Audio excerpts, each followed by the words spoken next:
buang sampah sembarangan.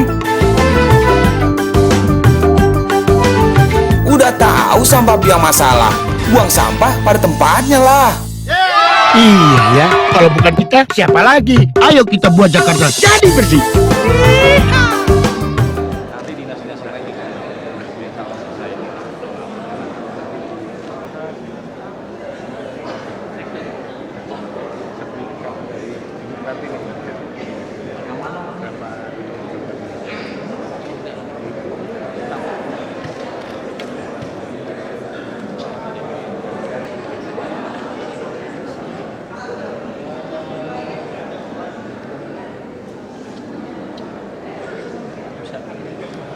Kalau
Pelaksana tugas Gubernur Provinsi DKI Jakarta tiba di tempat acara.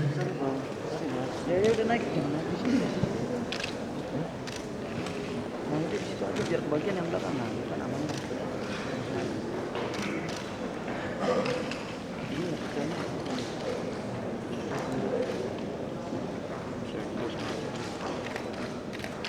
Assalamualaikum warahmatullahi wabarakatuh.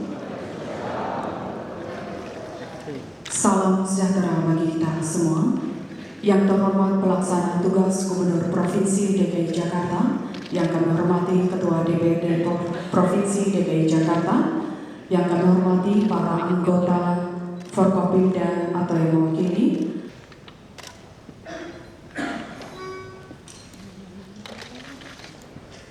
hiduplah Indonesia Raya.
pembacaan materi keputusan.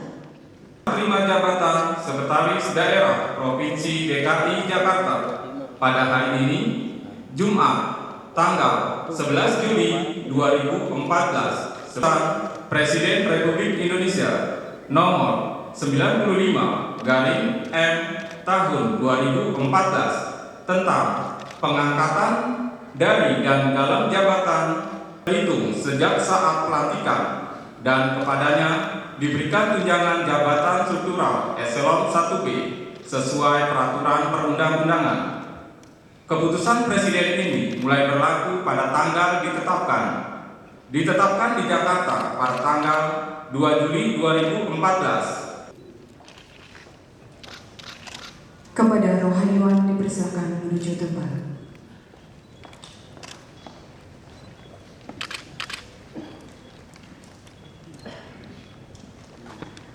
Pengambilan sumpah jabatan Sekretaris Daerah Provinsi DKI Jakarta oleh Pelaksana Tugas Gubernur Provinsi DKI Jakarta.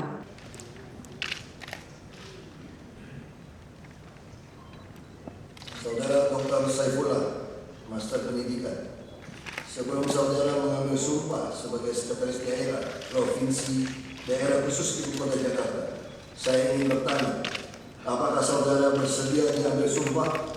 Bersedia. Menurut agama apa? Islam.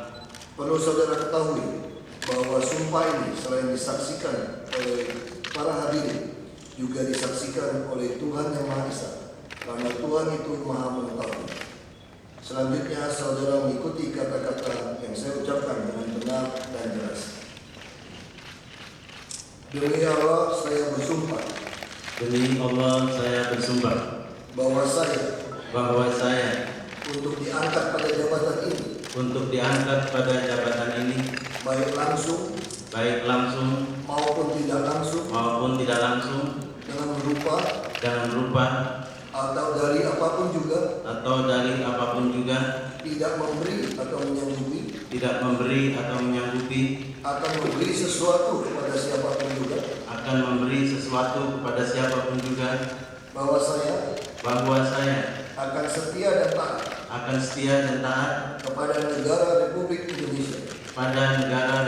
Indonesia, bahwa saya akan memegang rahasia sesuatu yang menurut sifatnya atau menurut perintah harus saya rahasiakan,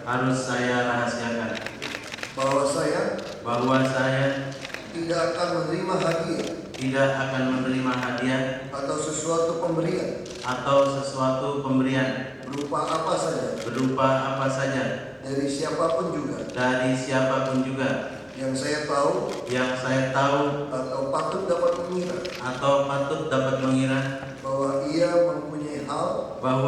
mempunyai hal yang bersangkutan atau mungkin bersangkutan dengan jabatan atau pekerjaan saya, bahwa saya dalam menjalankan jabatan atau pekerjaan saya senantiasa akan mementingkan negara daripada kepentingan saya sendiri, seorang atau golongan, bahwa saya senantiasa akan menjunjung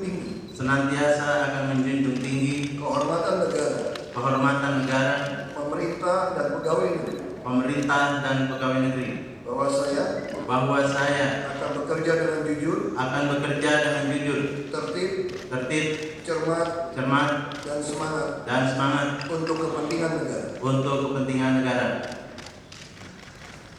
Kepada rohaniwan dipersilakan kembali ke tempat semua. Oleh Pelaksana Tugas Gubernur Provinsi DKI Jakarta.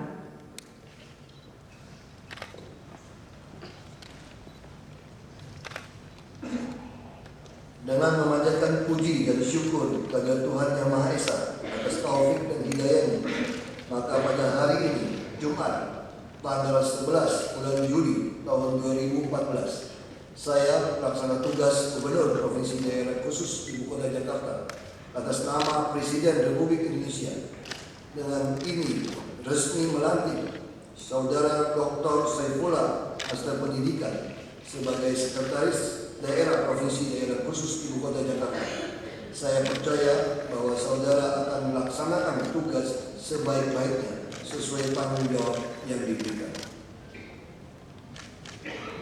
Penandatanganan naskah sumpah jabatan dan fakta integritas di hadapan pelaksana tugas Gubernur Provinsi DKI Jakarta, Dr. Saifullah MPD, sebagai Sekretaris Daerah Provinsi DKI Jakarta. Dipersilakan menuju meja penandatanganan. Pak, di situ dari sebelah sana. Pak Kantang. Iya, Pak. Terima kasih, Pak.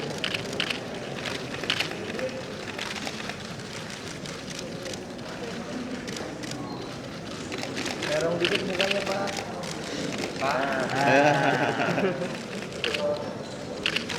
Biarin aja, coy. Ini pas kameraan. Pas.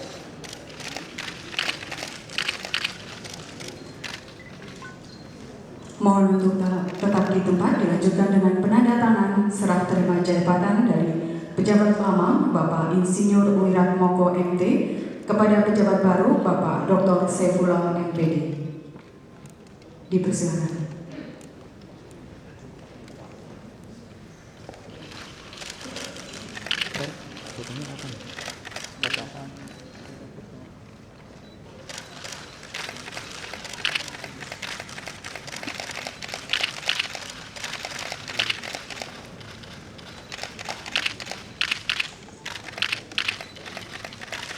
Dipersilakan kembali ke tempat semula.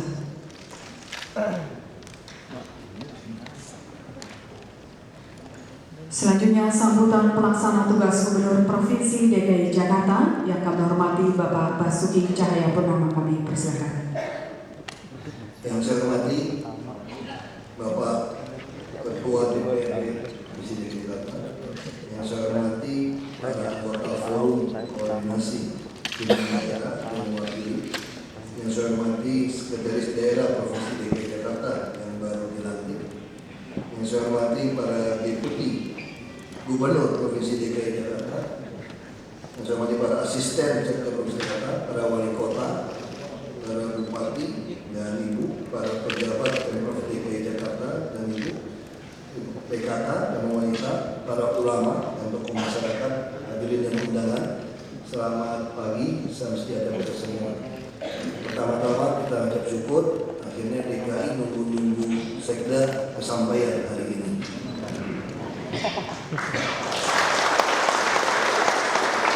Saya melapor kepada Pak Gubernur yang sementara masih diberhentikan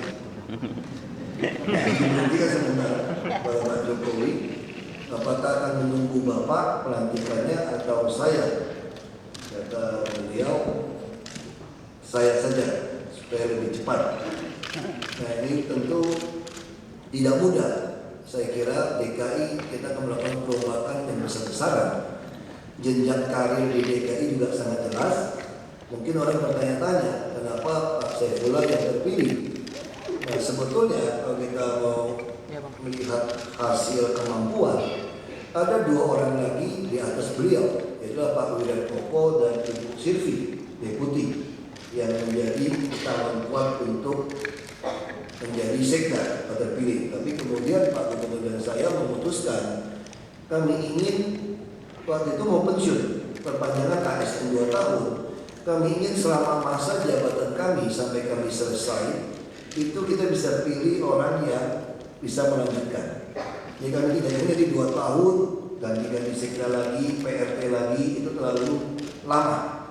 Nah, karena itu kita temukan setelah beliau berdua adalah Pak Saifullah.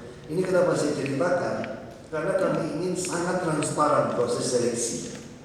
Ada satu pertanyaan yang menarik ya Pak Gubernur pada saya. Ini bicara kita harus mengakui demokrasi kita ini kurang dewasa. Apa yang akan terjadi misalnya? Pak Saifullah dari suku Betawi, dari tokoh masyarakat, dan juga dari tokoh agama. Nah, kita sampai bercanda waktu itu. Apa yang akan terjadi kalau kita menghadapi orang yang Betawi misalnya gitu? Itu gerakan massa gimana? Ormas bagaimana? Kalau dari kita salah paham bagaimana? Nah kami putuskan, kami hanya taat kepada konstitusi, bukan konstituen. Kami tidak peduli Anda siapa, dan kami juga yakin setiap pejabat itu profesional. Ini kami inginkan. Jenjang karir yang kami buat pun sangat jelas sekarang.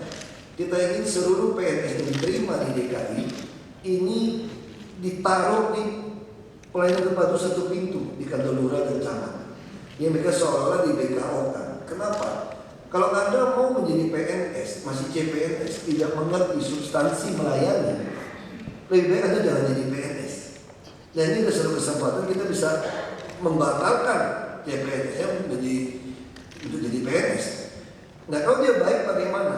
Tentu dia bisa naik karirnya. Guru, Dr. Saifullah adalah guru.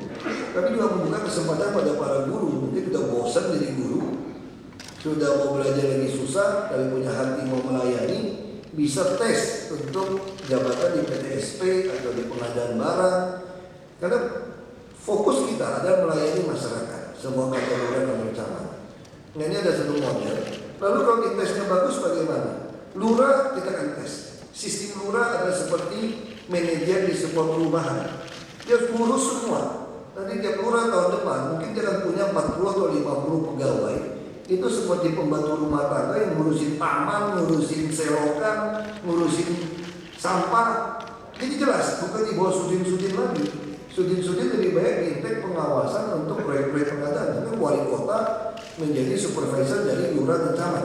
Lalu camat, bagaimana menyeleksi camat? Camat diseleksi dari lurah yang baik dan juga dibuka lowongan tes untuk jadi camat. Karena kita punya golongan yang menengah ini terlalu banyak jabatan yang staf tidak punya jabatan struktural. Lalu camat yang baik bagaimana? Asisten, wakil wali kota segala macam tidak dibuka untuk seleksi promosi terbuka. Tapi ini adalah jabatan karir dari camat-camat yang baik untuk jadi asisten, wakil wali kota, wakil bupati. Nanti bupati wali kota diseleksi dari antara asisten-asisten itu seko, sekap, dan wakilnya. Nah lalu kalau ini baik, wali kota semua yang baik itu akan naik ke asisten termasuk jabatan ke sekda. Ini wali kota yang baik harus jadi sekda. Mantan wali kota yang baik harus jadi sekda. Nah saya karir-karir seperti ini yang senior yang baik pengalaman juga jadi deputi gubernur, asisten juga bisa jadi sekda. Nah pola seperti ini akan kita bangun. Tentu saja tahun depan kita juga melaksanakan tunjangan kinerja daerah buat kehadiran daerah. Nah kita akan membuat sebuah sistem software yang akan dipegang bukan oleh BKD, tapi akan dipegang oleh Badan Diklat untuk bagaimana menilai orang dengan poin yang jelas. Saya tanya sama Ibu Budiastuti, saya telepon, kata Ibu Budiastuti mengatakan dulu tidak siap Diklat untuk memegang ini. Nah harusnya itu dikembalikan, yang menilai orang, mengukur semua itu ada di Diklat. Nah konsep-konsep ini mau kita lakukan. Kita tidak mau lagi ada permainan, misalnya ada tuduhan di BKD, tidak ada ikut tes, kok ada nilainya. Kok nilainya tidak ikut tes, tiba-tiba ikut itu nilainya begitu tinggi. Nah itu terlalu banyak. Jadi kita mau menghindari fitnah atau prasangka. Walaupun itu tidak terjadi, jadi tidak baik di antara kita. Dan tadi saya baru rapat dengan Komite Olimpiade Indonesia, Ibu Rita. Kami sangat ingin setelah Bung Karno membuat Asian Games tahun 62 kalau tidak salah, lalu kita tidak ada lagi. Dan kebetulan Vietnam mengundurkan diri. Kita harapkan 2018 kita akan mengadakan Asian Games di sini. Saya yang tidak keluar negeri terpaksa harus keluar ini ke Kuwait untuk tanda tangan karena kirim deputi tidak mau. Rupanya orang Kuwait ngerti Vice Governor sama Deputi Gubernur beda katanya. Padahal saya pikir mau bohongin deputi kan sama wakil gubernur gitu. Tapi nggak bisa, ini dia tahu Vice Governornya siapa katanya. Nah, dia akan berangkat tanda tangan. Kita harapkan pemerintah pusat akan membantu infrastruktur. Kita tahu Gelora Bung Karno dari sejak dibangun tidak pernah lakukan renovasi atau rehab yang luar biasa. Dan kami juga akan minta kepada Pak Rationo supaya Taman BMW segera diselesaikan. Kalau bisa tampung 80.000 orang supaya kita ada sebuah tempat yang baru untuk pembukaan. Nah, dan kita harapkan 2018 MRT kita selesai, termasuk program light rail transit kita selesai, Dan kita juga harapkan beberapa elevasi dari kereta api yang KJJ bisa selesai. Dan tentu saja kami juga berharap sistem bus kita juga bisa selesai. Dan tentu saja sistem ini, siapapun yang menjadi pejabat di DKI tidak bisa mengubah sistem ini. Dan kita akan memulai di DKI, nanti transaksi kontan itu kita tiadakan, mungkin hanya di bawah 20 juta, 25 juta.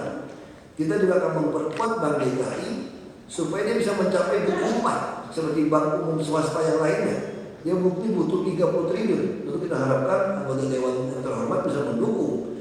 Dan kita juga memberi saham dari beberapa bank pembangunan daerah yang pusat-pusat logistik yang dia setorannya tidak sampai 1 triliun. Ini untuk apa? Sebagai Lampung dan NTT supaya kita bisa masuk ke dalam wilayah produksi, membantu presiden logistiknya Jakarta. Saya katakan sentra primer tahu dan tempe Anda tidak bisa bikin sepotong-potong. Perumahannya, pasarnya, pabriknya, bikin satu tempat. Dan tentu saja DKI, kita tidak mau lagi dengar ada jalan yang masih berlubang. Karena semua sudah ada di katalog, tidak ada alasan. Ada sungai yang belum isi pipe, tidak ada alasan. Dan kita harapkan di 2018 pun, saya pengennya 2017 sudah selesai, semua istilah bahasa Inggris National Capital Integrated Coastal Defense, jadi pertahanan pesisir dari ibu kota terintegrasi yang A itu harus selesai. Kita akan meminta menjadi kewajiban dari para pengembang untuk reklamasi pulau. Dan Jakarta masih sangat kaya. Kita mau memanfaatkan membangun light rail transit bukan dalam APBD, tapi kita memanfaatkan ruang udara. Dan kita juga Agustusnya akan meresmikan IRTI Monas sebagai inkubator melatih para PKL. Karena Jakarta ini sebetulnya bukan macet dan banjir persoalannya. Persoalan ketiganya sama gawatnya adalah PKL sebetulnya. Selain perumahan, PKL bukan dimusuhi, harus dilatih. PKL harus berdagang dekat orang banyak, bukan dijauhkan dari orang banyak. Nah karena itu bagaimana PKL ini harus kita tata, kita latih di trotoar, di taman, tapi dibatasi dengan tanggung jawab dan tidak boleh diwariskan kepada cucu Anda, apalagi saudara Anda. Hanya boleh kepada anak dan menantu atau pasangan. Nah model-model ini kalau tidak dilakukan kami akan penjarakan. Saya sudah siapkan draft kontrak yang sangat jelas kepada Pak Joko. Saya minta draftnya seperti yang saya tulis, saya sudah fotokopi. Dan kita yakin penataan PKL-PKL ini dengan inkubator di Monas akan menghasilkan pengusaha kecil menengah yang makin baik ke depan. Dan kita Monas juga akan segera dibangun ruang bawah tanahnya untuk tempat pameran di Pranasda. Kita juga akan segera mengaktifkan pusat kopi di mall yang Waduk Melati, yang UMKM. Jadi kita juga akan mungkin tahun ini keburu meresmikan 5 pasar rakyat yang disewa harian. Rakyat kita itu membayar, PKL membayar di jalanan lebih mahal daripada orang membayar di mall. Misalnya kalau seorang PKL jualan martabak 2 kali 2 meter, 4 meter persegi, dia harus bayar oknum kelurahan 20.000, mungkin oknum yang Satpol PP atau siapa 20.000, di sini oknum kebersihan 20.000, 60.000. Makanya PKL merasa tidak ada kewajiban membersihkan, dia udah bayar oknum. 60.000 berarti 12.500 per meter persegi. Kalau kita kali 30 hari, 375.000 per meter persegi. Mall paling 200.000. Kenapa dia tidak mau jual di emper-emperan mall, di dalam mall kalau cuma 200.000 per meter per hari? Dia hanya sepertiga hari. Karena mall mewajibkan bayar 2 tahun di muka. Sedangkan PD Pasar Jaya dengan alasan tidak ada uang, kita juga minta pada DPRD yang terhormat untuk memberikan penyertaan modal pemerintah. Kerjasama dengan swasta, pasar PD Pasar Jaya itu hanya Rp500 per meter per hari. Kenapa rakyat masih tersingkir di jalanan? Karena mereka disuruh bayar 20 tahun di muka oleh pengembang yang kerjasama dengan PD Pasar Jaya. Ini persoalan di DKI. Makanya dengan kita membangun pasar rakyat, kita membangun banyak tempat. Dan satu hal lagi, kita juga menaikkan koefisien luas bangunan. Kalau di daerah-daerah transit oriented development 350 meter radiusnya, kita mau samakan dengan Singapura sampai 14, bukan 11 lagi. Tetapi harus dilewati oleh transportasi massal berbasis rel. Lalu apa yang kita dapat? Kita akan meminta jatah. Saya suka bercanda mengatakan ini ada PT kita punya PT Jakpro, Jakarta Propertindo, kita juga punya PT Jakpren, Jakarta Preman, kira-kira gitu. Artinya apa? Kalau kita belajar dari Pak Haji yang di kampung saja, kalau punya tanah, ada pengusaha mau mengembangkan ruko-ruko. Lalu Pak Haji kan bilang, dapat berapa ruko bos kira-kira? 20. Saya dapat berapa kira-kira begitu? Nah Jakarta juga sama. Saya memberikan Anda hak menaikkan ketinggian. Anda harus bagi kepada Pemprov DKI berapa lantai. Itu yang akan kita jadikan sebagai tempat parkir kendaraan bermotor untuk orang naik kereta umum. Dan juga PKL di dalam. Di seluruh dunia, hak and right ini, parkir dan untuk naik kendaraan ini pasti di pinggiran kota. Tapi Jakarta berbeda dengan kota di dunia lainnya. Kita adalah kampung besar. Bukan bangun infrastruktur baru bangun rumah, tapi kita rumah dulu berkembang baru infrastruktur. Makanya kita juga butuh hak and right di tengah kota, di dalam kota. Tapi siapa yang mampu membangun begitu mahal? Itu kita gunakan PT Jakpren tadi. Anda akan menaikkan, hitung, bagi kita berapa, sehingga PKL bisa masuk, hak and right juga bisa terjadi.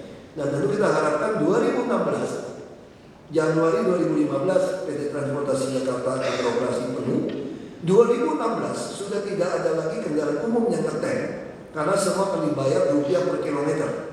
Dan semua yang tidak disiplin kita akan kandangkan dan kita coret dari rakyat. Dan ini akan membuat sebuah perubahan besar di Jakarta. Dan 2018 kita harapkan target ini bisa tercapai. Kita bisa merayakan bersama Asian Games di tuan rumah dengan transportasi umum yang sangat mendukung di seluruh DKI. Dan ini sebuah titik, dan saya pun tidak tahu apa saya akan nanti kantor ini atau tidak. Tapi yang pasti Pak Saifullah, Dr. Saifullah akan tetap sebagai sekda sampai 2018. Siapapun terpilih 2017, tidak mungkin seorang sekda langsung dicopot dalam 1 tahun. Nah saya cerita ini semua, saya harapkan saudara Dr. Saifullah bisa mengerti.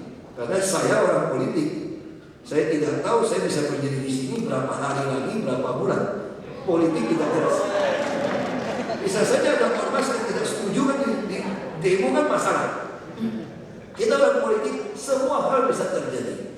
Tapi seorang PNS, seorang sekda, nah saya ceritakan ini semua menjadi tanggung jawab sekda yang motorik tentu didukung oleh deputi, asisten-asisten, Bapeda, dan tentu dari DPRD. Dan saya sangat yakin Jakarta adalah satu kota yang sangat luar biasa. Tapi kalau kita kembangkan ke Pulau Seribu, itu kita tidak kalah dengan Maldives atau dengan negara-negara Pasifik dalam wisata. Nah kita hanya butuh sebuah cerita yang baik. Misalnya kita ingin nanti yang namanya masjid luar batang yang 2 tiang tower yang lebih besar, tidak ada kawasan umum, harus jadi sebuah plaza yang hebat. Kapal-kapal pesiar itu masuknya ke teluk situ.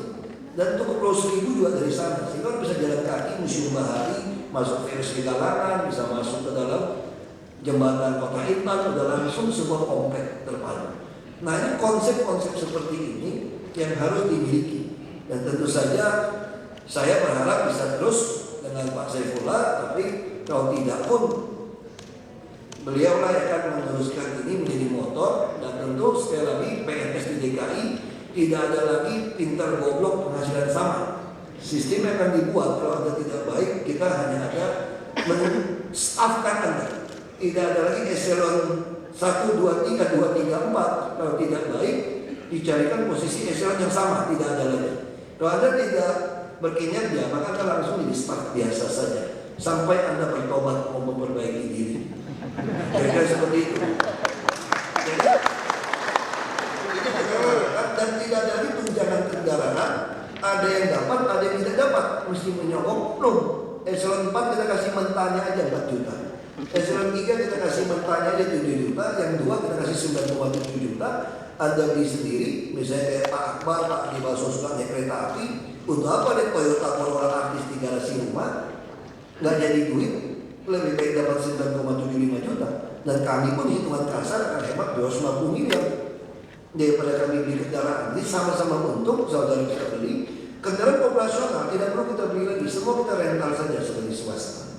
Sehingga ini akan membuat kinerja kita semua lebih baik. Dan kita lebih hemat uang lebih banyak. Nah sekali lagi, silpa bagi saya tidak ada persoalan kalau itu dari penghematan. Tapi penyusun anggaran yang keterlaluan itu juga jadi kinerja yang harus diperhitungkan. Kita punya BUMD yang banyak, kita harus kuasai properti juga kalau memang swasta tidak mau. Tapi perbankan kita harus ekspansi. Saya dengar kabar, saya khawatir Pak Eko kami yang di Bank DKI dibajak untuk ke BUMN ini, dari BUMD. Ini harus disiapkan calon-calon pengganti yang baik. Kita akan beli asuransi, kita akan beli beberapa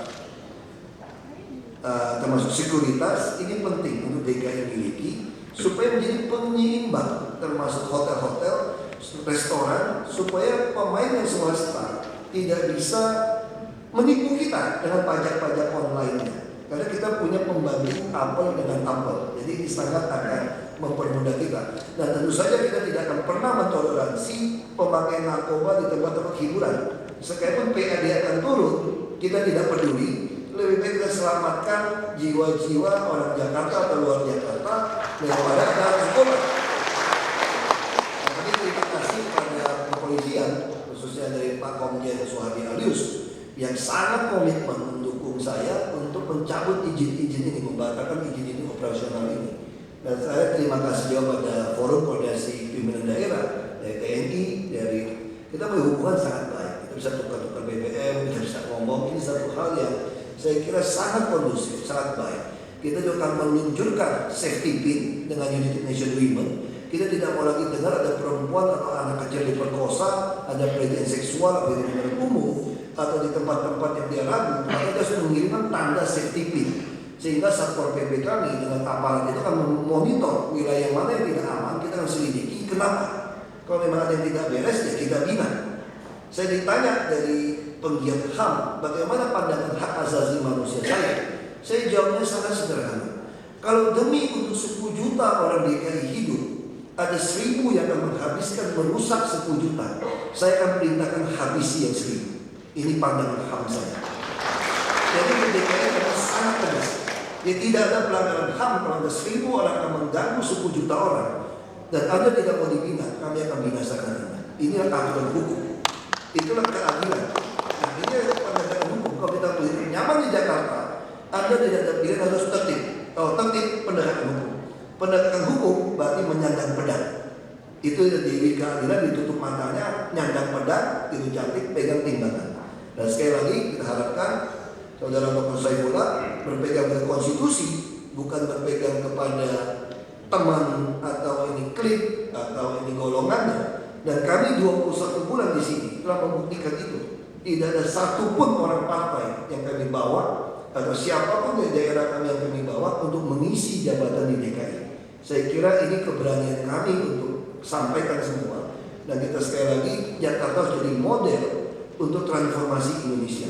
Dan kita sangat yakin 2025 ketika kita akan memasuki bonus demografi, Jakarta harus siap. Karena itu kita sudah survei ada 40% usia 16-18 tahun di DKI itu tidak sekolah. Nah, saya sudah perintahkan pada Dinas Pendidikan tidak ada lagi BOP di sekolah, tapi anak didik yang dari keluarga terbelakang tidak boleh satu pun tertinggal, harus dicukupin. Kalau mau 600.000 atau 800.000 per bulan harus dikasih KJP-nya supaya dia bisa masuk ke SMK swasta. Yang tentu harus bayar, kita belum mampu menyediakan SMK yang banyak. Nah, ini tidak boleh toleransi. Tahun depan kita akan masuki masyarakat ekonomi Asia Tenggara. Saya juga sudah bilang kepada PT MRT, jangan tekan-menekan dengan Deplu. Segera bekas kantor wali kota Jakarta Selatan diserahkan kepada Deplu untuk membangun sebuah kantor yang representatif untuk negara-negara Asia. Karena kita akan menjadi ibu kota negara Asia. Ini sebuah kawasan yang penting buat kita, buat negara ini. Dan kita juga PTSP harus sudah siap tahun depan. Semua urusan apapun di Jakarta, Anda cukup datang ke kantor PTSP, kantor lurah camat dan kabupaten kota, biar dia yang pusing. Karena PTSP TKD sama mereka. Karena kita akan memasuki masyarakat ekonomi Asia Tenggara dan AFTA. Kuncinya adalah efisiensi dan profesionalisme dari birokrat supaya iklim usaha semua bisa berjalan. Nah, kita tidak ada pilihan. Jakarta adalah front terdepan untuk pertempuran AFTA ini karena kita paling siap. Dan DKI juga akan membangun Ali Sadikin International Airport di Marunda. Mudah-mudahan pusat bisa memberikan Karena 2022 kita akan tidak cukup lagi kapasitas penerbangan. Kita juga akan membangun pelabuhan laut yang kali baru, yang New Tanjung Priok selesai saja kita bisa defisit 1,5 juta TEU. Nah ini akan kita lakukan semua, termasuk pusat-pusat logistik di Lampung, di Karawang, di NTT. Saya tidak tahu apa di Bangka Belitung untuk ikannya. Kita akan memikirkan Jakarta bisa menampung 30 juta orang. Tentu kita harap dalam 10 tahun ini seluruh kawasan Jakarta sudah bisa menanggulangi semua pengolahan air limbah. Dan semua sungai di Jakarta sudah seperti sungai di Korea Selatan. Jadi kita tidak mau lagi ada sungai di kota. Dan proyek pertama adalah di Korea Selatan di Masjid Istiqlal di Ciliwung. Kita bisa lihat hasilnya. Nah model-model ini sekali lagi semua orang Jakarta diuntungkan karena properti akan naik. Yang tidak mampu mau cari untung silakan tinggal di rumah-rumah vertikal. Nah tentu sekali lagi kami akan menyediakan banyak rumah-rumah vertikal kepada rakyat, apartemen harga kos tapi tidak dijual, disewakan, hanya boleh diwariskan kepada anak menantu dan pasangan. Dia bisa beli rumah di luar. Nah sehingga sekali lagi kami sangat yakin Jakarta akan naik nilainya dan orang akan suka dengan ke Jakarta. Jakarta sangat unik, beda dengan kota di seluruh dunia karena ini adalah kampung yang besar. Sekali lagi saya titipkan kepada saudara Dr. Saifullah MPD dan kita harap seluruh eselon 2, 3, 4 deputi dan seluruh PNS mendukung beliau supaya berhasil. Para ibu-ibu, para kaum ulama, tokoh masyarakat juga mendukung dalam doa, nasihat, peringatan, ini penting. Nah saya selalu ingat kalau dapat jabatan bukan alhamdulillah, dapat istighfar 3 kali, astagfirullah. Karena ini kerjaannya luar biasa banyak. Saya berdiri ngomong begitu panjang saja, ini belum selesai semua, tapi saya akhiri. Kenapa? Karena banyak dari kita juga suka asam urat, nah enak kakinya gerak-gerak. Terima kasih.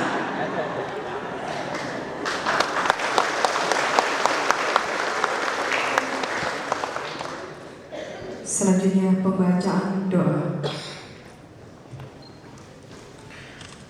Bismillahirrahmanirrahim. Alhamdulillahi Rabbil Alamin. Wassalatu wassalamu ala ashrafil anbiya wal mursalin Sayyidina wa habibina wa syafi'ina wa maulana Muhammadin. Allahumma ya Allah ya Tuhan kami bersyukur kehadirat-Mu atas semua limpahan nikmat dan karunia sehingga kami dapat hadir dalam acara bahagia dan khidmat, pengambilan sumpah dan pelantikan serta serah terima jabatan Sekretaris Daerah Provinsi DKI Jakarta. Seraya berharap semoga rahmat, petunjuk dan ridha-Mu senantiasa menyertai kami. Tu'til mulka man tasha wa tu'izzu man tasha. Duhai Allah, kami semua adalah milik-Mu. Duhai Allah, pemilik dan pemberi kemuliaan, kami yakin bahwa jabatan pada hakikatnya adalah kepercayaan dari Sekretaris Daerah Provinsi DKI Jakarta yang baru dilantik ini. Kiranya apa yang kami lakukan ini membawa kebaikan bagi kami, bagi pemerintah dan masyarakat kota Jakarta tercinta ini.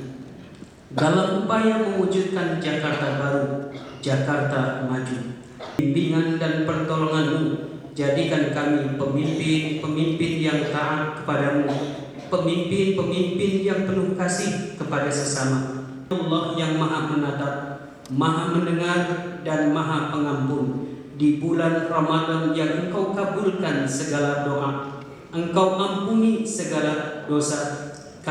Allahumma innaka afuwun karim, tuhibbul afwa fa'fu anna ya karim. Selanjutnya kami persilakan kepada Ibu Rusmiati Saifullah. Kami persilakan untuk menuju tempat yang telah ditentukan. Dan hadirin undangan yang kami hormati, dengan demikian selesai sudah seluruh rangkaian acara pada hari ini, dan acara akan diakhiri dengan pemberian ucapan selamat kepada Pak Hidayah. Wassalamualaikum warahmatullahi wabarakatuh. Madep sini Pak. Madep sini Pak.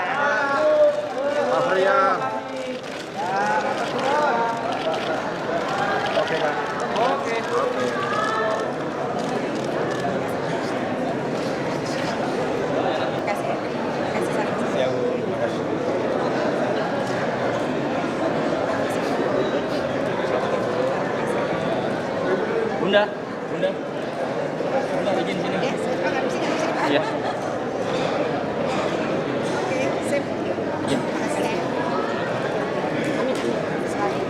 Sudah? Thank you, Dad. Thank you. Yes.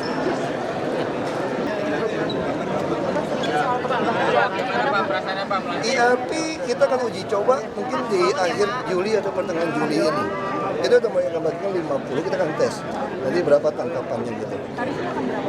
Kita belum bicara tarif, kita ukur dulu. Tarif itu tergantung berapa volume kendaraan. Karena teorinya itu tidak boleh lebih dari 1.500 di satu jalur, 1 jam. Nah kalau dia masih tinggi, berarti kan macet kan? Ya kita naikin tarifnya, dorong orang turun. Tapi kami akan selalu menyediakan bus tingkat gratis di sisi kiri tiap 10 menit untuk tempat yang ada dikenakan ERP. Jadi ini bukan bicara uang, ini bicara bagaimana memaksa tanda kutip orang Jakarta turun dari kendaraan pribadi pindah ke bus. Jadi satu bus itu bisa ekuivalen 50-80 bus dan 80 mobil untuk orang naik kan. Nah itu kita harapkan seperti itu. Target kita tuh semua akan mulai berjalan lancar itu 2016 awal semua. Nah, termasuk koridor, bus. Nah 2015 akan beberapa ruas kita uji coba. Kayak 2016 sudah penuh semua. Ini kan uji. Ruas yang diuji coba apa aja? Kita hanya coba koridor 1 sekarang uji coba. Mau nanya soal mobil asuransi dan sekuritas. Gimana? Mobil asuransi. Itu Bank DKI yang akan kita kembangkan.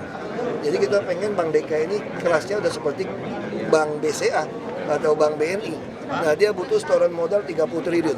Gunanya tuh apa, Pak? Kita kalau punya bank kita bisa membantu banyak orang, kita bisa menekan biaya-biaya. Kalau kita keuntungannya kita tidak mau terlalu besar, kita bisa nyarukan kredit dengan bunga pinjaman yang murah. Nah ini kita bisa membantu banyak. Kamu bisa bayangkan kalau 1 triliun saya bantu kepada UKM dengan istilahnya 1 triliun itu saya bantu aja mereka 5 juta, saya menolong 200.000 pedagang. Kalau tahun depannya kembalikan 1 triliun lagi, saya menolong 600.000 pedagang. Nah ini harus kita memperkuat posisi ekonomi kelas menengah. Jadi PKL kita itu ada kekuatan ekonomi Jakarta sebetulnya, tapi tidak terdistorsi diambil dari preman-preman. Nah makanya kita harus kontrol mereka, kita bina mereka, jangan mereka dimanfaatkan, jangan seperti di Monas. Banyak PKL yang baik dirusak oleh preman yang ngaku PKL, tapi nodong orang beli air comberan, aqua, model-model itu. Kita tahun ini kan uji coba.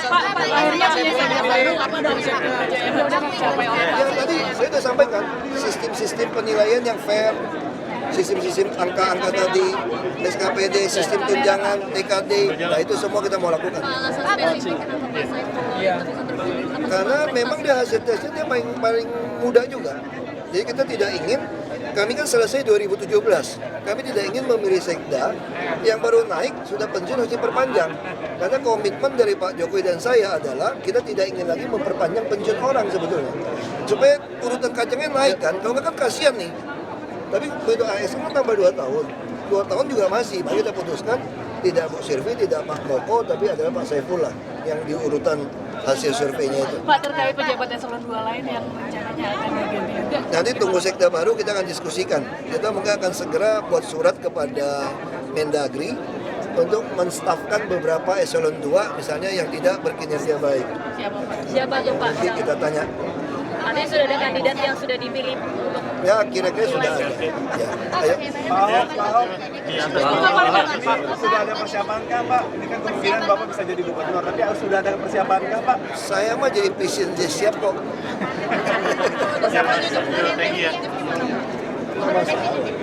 Jadi presiden aja siap. ada persiapan jadi untuk Jadi wakil gubernur udah kayak gubernur kok. Jadi PRT gubernur udah kayak gubernur. Apa yang mau siapin? Persiapan ngajak lu makan aja. Iya, Pak.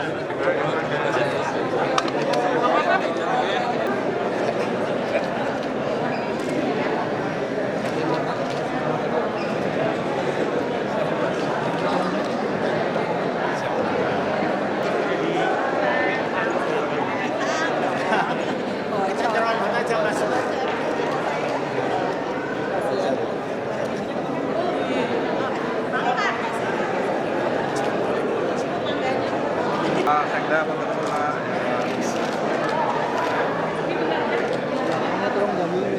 Siapa?